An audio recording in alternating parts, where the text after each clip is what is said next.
Good morning, good afternoon, or good evening to everyone, depending where in the world you are. And welcome to this live session, the last one before the summer. We will be picking up our live sessions in the beginning of August again. If you have just joined, welcome to this live session focusing on the inner and the outer game of leadership, in a frame of how they can help you skyrocket your performance, that of your team or that of the organization, both by lifting everyone's performance to the baseline and taking to the next level all of your overachievers. My name is Lise Claesson, and I'm joining from Sweden today. Kindly write in the comment fields below where you're joining from. For the last 25 years, I've been working with leaders like yourself, helping them become even better. I work with a team of amazing individuals at Brighter Leaders. You may learn more about us at brighterleaders.com. Whether you're here as an HR professional, a CEO, or a C-level executive, I'm sure you too wish to achieve peak performance and work in an environment where performance just works. I have a gift for you, so stay with me until the end. I won't be longer than 10 minutes approximately. Let's start with the distinction between the inner and the outer game.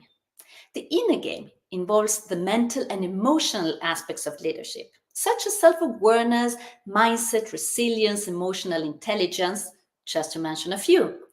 The outer game involves the external actions, skills, behaviors, strategies used to lead oneself and others effectively. Could you please write in the chat what percentage of the inner and the outer games you believe account for the success of any endeavor? Is it 30-70, 40-60, 50-50? What we know through neuroscience latest findings is that the inner game accounts for 80% of the success. This is why forgetting working with this inner game is dangerous. Napoleon Hill said, "Whatever the mind can conceive and believe, it can achieve." In order to improve your performance, that of your teams and your organization, you need to focus more on the inner game. Here's a short reflection exercise for you. If you're multitasking right now, drop what you're doing, if it's safe, and give yourself 30 seconds. You can give yourself 30 seconds, right? Okay, here comes the first question. What is the simple daily habit or routine that you believe contributes most to your effectiveness as a leader? One simple daily habit that contributes significantly to my effectiveness as a leader is starting each day with a focused morning routine. This includes a few minutes of mindfulness meditation to clear my mind, followed by reviewing my top priorities for the days. This practice helps me to approach each day with clarity and intention, ensuring that I stay focused on what truly matters and can lead my team with a calm and centered mindset. Question number 2 for you. Think about a moment when you felt you were at your peak performance as a leader. What inner mindset or belief contributed to that success? And how do you nurture it daily? I felt I was at my peak performance as a leader during a challenging project where we had to deliver under tight deadlines. The inner mindset that contributed to this success was a strong belief in the power of resilience and adaptability. I embraced the idea that setbacks are opportunities for growth and learning. To nurture this mindset daily, I practice gratitude and reflection each evening, focusing on what I learned from the day's challenges and how I can apply these lessons moving forward. This helps me maintain a positive outlook and continuously improve my leadership skills. One last question for you. What practices do you use that harness the power of your brain for better decision-making and emotional regulation under stress? My favorite practice is AYA, that stands for Awareness, Intention, Action. I practice it not only under situations of stress. I do this practice every day. It helps me to be aware and moves me from an automatic reactive state of mind into a proactive state that I have more control over. Through practicing this has now become my new default pattern that serves me well. If you'd like to know more about this practice or any other practices and tools, send me a DM or write down in the comment field below. In neuroscience terms, we could say that awareness is the number one muscle. How often do you use this muscle? How often do you prompt others to use this muscle? If you have any particular practices that you use, kindly share with all of us in the comment field. The truth is, we cannot change what we don't know of. This mental ability of awareness is about observing our thoughts, emotions, and behaviors, but without judging or blaming. By observing ourselves, we can interrupt negative disempowering patterns, stop them, and replace them with conscious ones. What researchers have found is that activating the neuromuscle of awareness changes some areas of the brain, like, for instance, the prefrontal cortex, responsible for executive decision making. Let me share two of the many real case examples of applying the inner game in my coaching practice. Let's call this client of mine Sarah. Sarah was struggling with high stress levels and a lack of focus, which led to her team feeling overwhelmed and disorganized. She often found herself reacting impulsively to problems, which created a tense work environment. Sarah began practicing AYA, remember, awareness, intention, action, directly after she had been part of a challenging situation.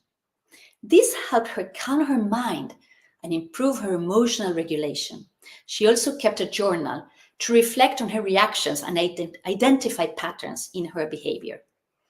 Through increased awareness, Sarah became more conscious of her stress triggers and learned to pause before reacting. This allowed her to approach challenges with a clear mind and calm demeanor.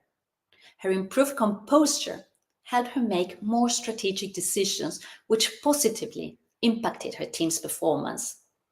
The work environment became more positive and collaborative, leading to higher team morale and productivity.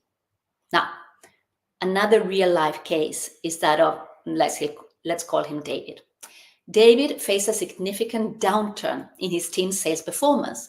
He realized that his own negative outlook was affecting his team's motivation and confidence. David often focused on what was going wrong, which created a culture of fear and low morale. The interesting thing is that when we started working together, he wasn't aware of this and his own emotions and automatic disempowering patterns.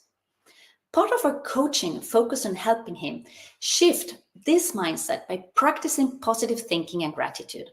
He started each day by writing down 3 things he was grateful for and set positive intentions for the day. He also began to acknowledge and celebrate small wins with his team, fostering a culture of recognition and encouragement. David's positive mindset began to transform his leadership style. He became more optimistic and encouraging, which in turn boosted his team's confidence and motivation. By focusing on their strengths and successes, his team felt more valued and driven to achieve their goals. As a result, sales performance improved significantly, and the team developed a more resilient and proactive approach to challenges. Now, if you wish to accelerate your rate of achievement, you will need to employ new behaviors. To employ new behaviors, you will need to be aware of which automatic behaviors you have and which to replace. More of the same usually give us more of the same. If you must doubt something, doubt your limits. This talk is not only meant to be informative and inspirational, but also action-oriented.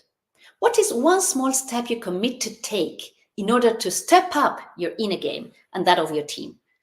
To make this commitment even stronger for your own subconscious brain, write down in the comment field below.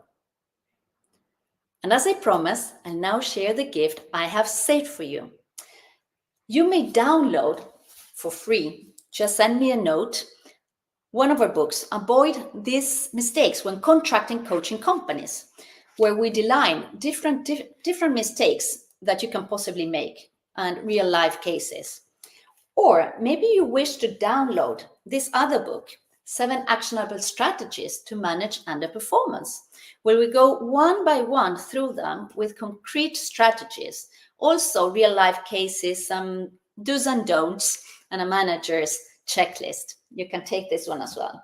Or maybe you wish to download the first 2 chapters of my book, From Suffering to Surfing, How Successful Leaders Make the Leap.